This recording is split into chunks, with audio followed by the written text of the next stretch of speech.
Good morning. It's Thursday, July 23rd, 2020. It's 3:10 a.m., 101 degrees outside. I have my bike loaded up. We are getting ready to do our training ride for this Ironman. I've experienced a lot of things in life. You're able to assess like if you've had injuries with your body, it's safe to say that you can assess what's wrong with it when it goes wrong, meaning you've done enough rehab, rest, relaxation, rehabilitation. You've done these things. You can assess what's going on, what you need to happen. And when you've lived life, when you've done some things, right? Had some things, lost some things. You have a better sense of purpose than, for instance, somebody who may just be in the very beginning stages of their life. For instance, a teenager. They feel like they have it all figured out, but at the end of the day, life hasn't really thrown them any curveballs that leaves them in a position to believe that they have arrived. And most of the time, people who haven't experienced an aspect of life will feel like the aspect of life they haven't experienced is the true purpose, is what they're here for, if that makes sense. Meaning people who haven't really ever had money, they will stake their life on it that money will solve their problems, right?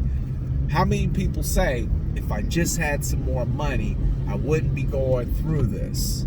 When in reality, the problems in their life aren't even really attached to money. I mean, money is a problem we all have. Money is a problem that even millionaires and billionaires have, because it costs money to keep that jet going. It's not like they done made $1 billion and they still living in their mama house. No, they done built a mansion. They done did some things. They done married a wife. They've taken on some responsibility. They've built a corporation. They took on employees. They have a load of responsibility that requires their attention and their money. And they're at the same jeopardy as you and your income level, except theirs is just bigger. But the loss is the same.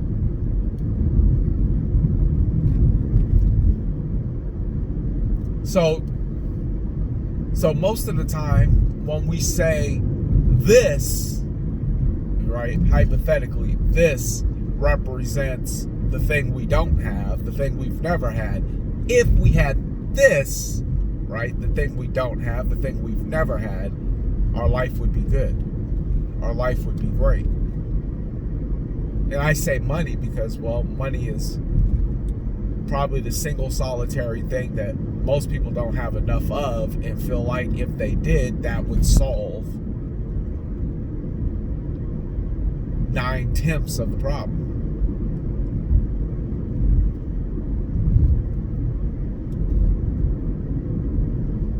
And I would challenge you to rethink that the thing that you don't have or never had is the cure-all to what ails you. I'd have you rethink that may not fix it. I had a guy come out to my house to look at my refrigerator. Tell me it's the top of the line refrigerator, best refrigerator that this company makes. I said, why is a piece of junk and it broke? They couldn't figure it out. So they sent somebody out, and this guy starts tinkering with it. Certified specialist with this company. Fixes it, sends me a bill. Pay the bill, it breaks a day later. He comes back and says, since it wasn't that, now I'm nervous because you're the expert, but yet you done fixed something that wasn't that. He says, well, if it ain't that, then it must be this. But if we fix that, we can't warranty it. We can't return your money, because that part, once it's used, it's used. I said, well, I don't mind buying the part. I don't have a problem with that. I said, but I need a guarantee that that's the thing that will work, because by this point, I've already lost confidence that you know what you're doing, that you can tell me without a shadow of a doubt that this will fix the problem, because you came in, you spent 2-3 hours here, you said you fixed it the first time. Yeah, he says, I can't guarantee, because you see, I'm getting voltage here, no voltage there. And he said, but I can warranty this part, but by the time it's all said and done, you might have been better off just buying a whole new refrigerator. And I'm looking at him like, well, that doesn't help me, because I could have just bought the refrigerator and not even had this 10-minute long conversation with you that's already cost me some money, because my time is money.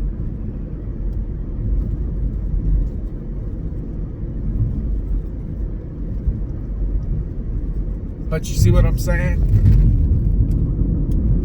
Sometimes what we think is the cure-all, is the fix-all to our problems, it's not always that surface.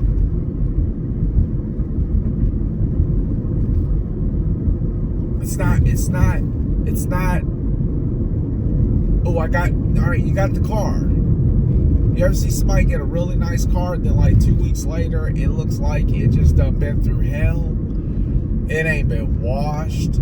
It got McDonald's boxes all over the place, Jack in the Box. It just, because they don't care. You can tell when somebody,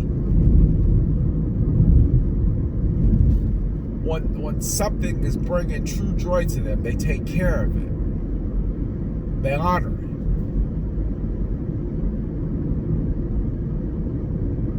And care. And that's because too often we're searching and assuming that the thing we don't have is the thing that will fix our life.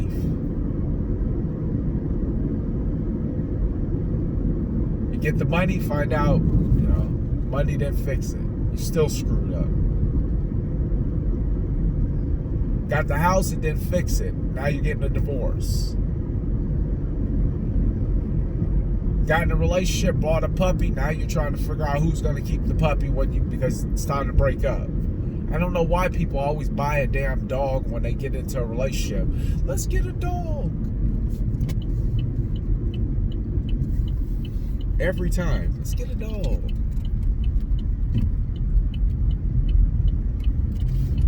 This will help us bond, right? Another thing that we believe will solve the problem.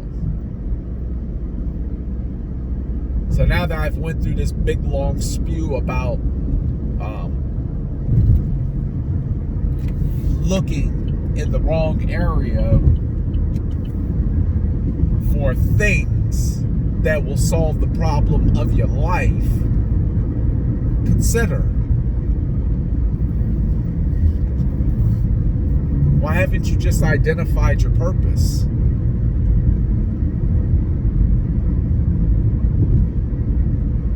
And your purpose, it may need money to fund it, but I'm 100% believer that there's absolutely nothing that stands in the way of your purpose. Nothing.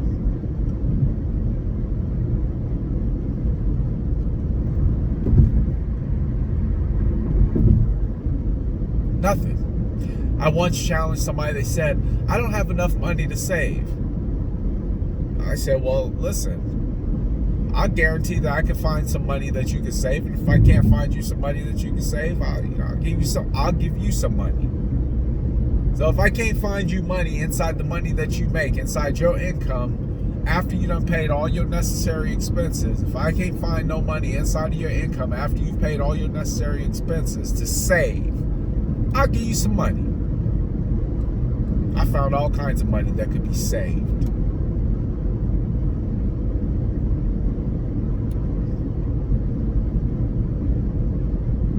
Because it's a fact that the answer almost always lies inside of the problem. The answer always lies inside of the problem. Always.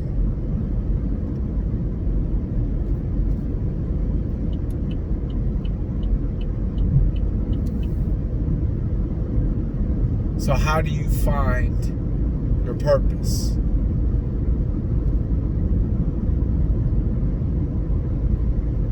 It's easy. It's usually not the real shiny, glamorous thing that you think it is. It's not the Maserati.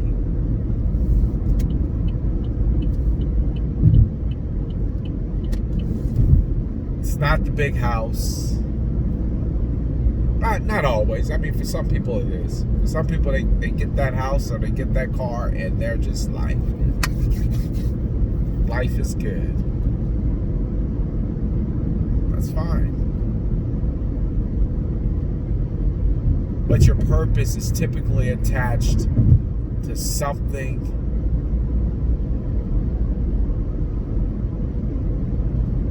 that becomes almost like a springboard to the rest of your life. I mean, it's that important. It's that serious.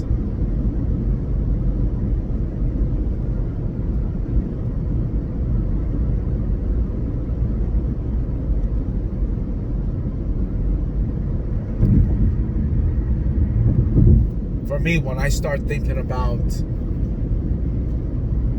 when I go down the list of, important people in my life, and I start getting to my kids, when I start getting to my kids, the feeling in my heart changes a little bit.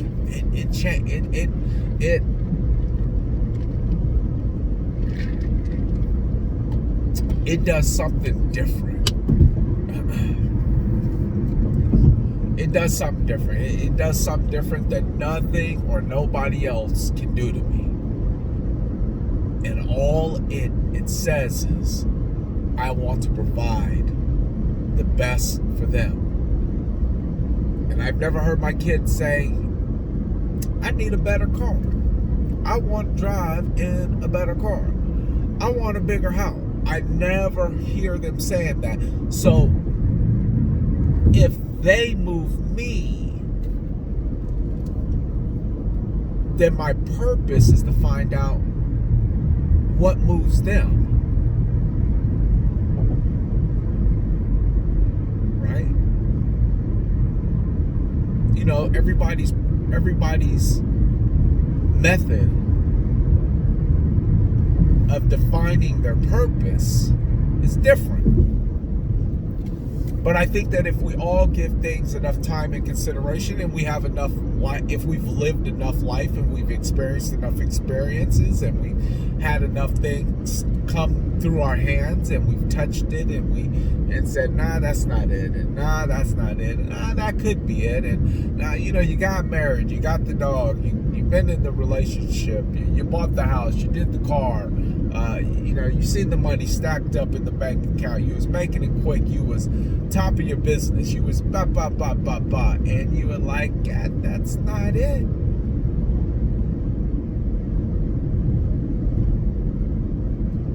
You got to experience some things to get to that point.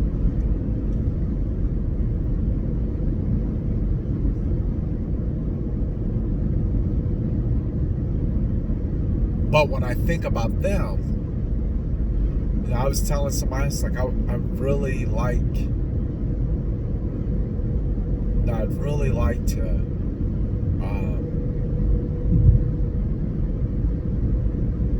like to hire a teacher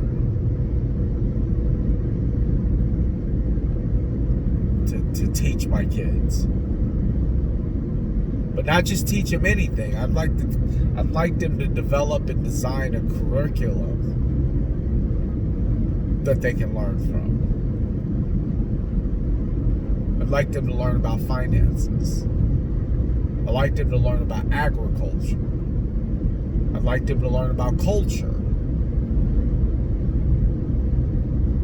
African culture. European culture. Native American culture.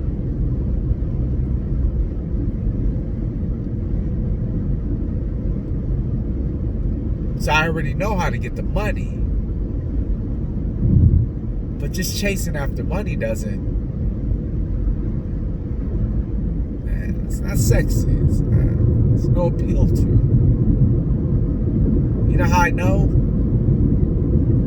So I get a $30,000, $40,000 a month and go straight into cruise control. Because I only really got that good month because I did so poorly the other months that I had to go into extra gear just to stay ahead. Where it would be easier to just stay ahead. But when you don't have anything intentionally proposed for your money to do, you're like, I made some money. But when it doesn't go anywhere of any real significance, it's just money. But when it's, I need to take care of paying for their school, their education, purpose. Hey, I want them to dress nice and look nice, purpose.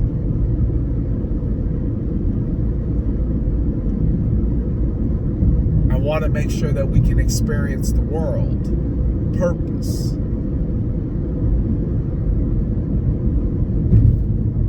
And when you're purpose driven,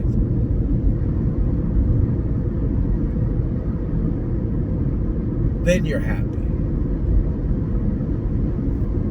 Then you have the meaning of life.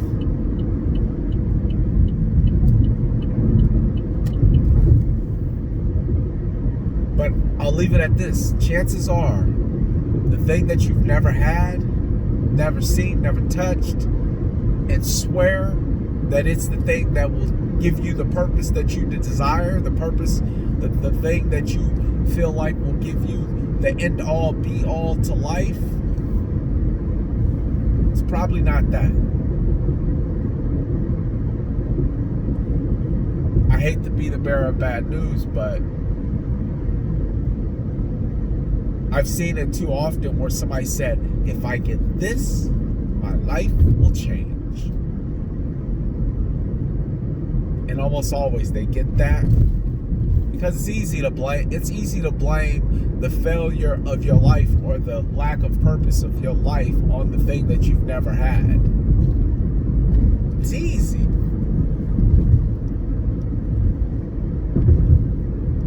It's so easy because that's one more thing that you can hang your hat on as to the reason why you're not living your life to your fullest potential. I don't have that. If I had that, life would go into line, everything would be perfect. And I think God lets you get that one thing just so he can make a fool out of you. All right, here, look. I'm going to give it to you in front of all your friends. And then when your life doesn't change, they're going to talk about you. Hey, didn't you say if you got that job promotion,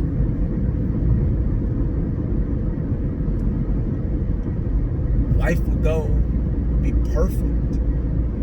But all I heard you do is complain about the extra work or the problems or the crisis management you got to constantly impose.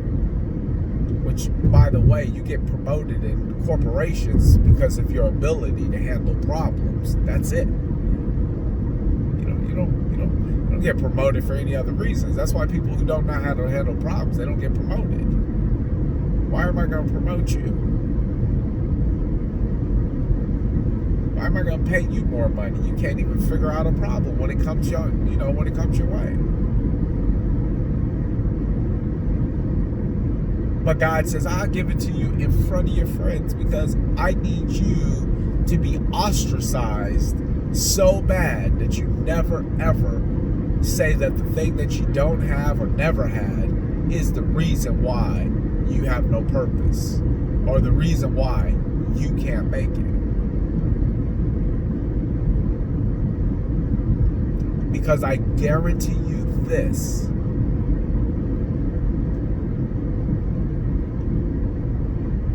Whatever it is that you need to have the life-fulfilling purpose that you need, I guarantee you this, you already got it. Now you have to find it. You already got it. All you have to do now is search through the closets of your life and identify it.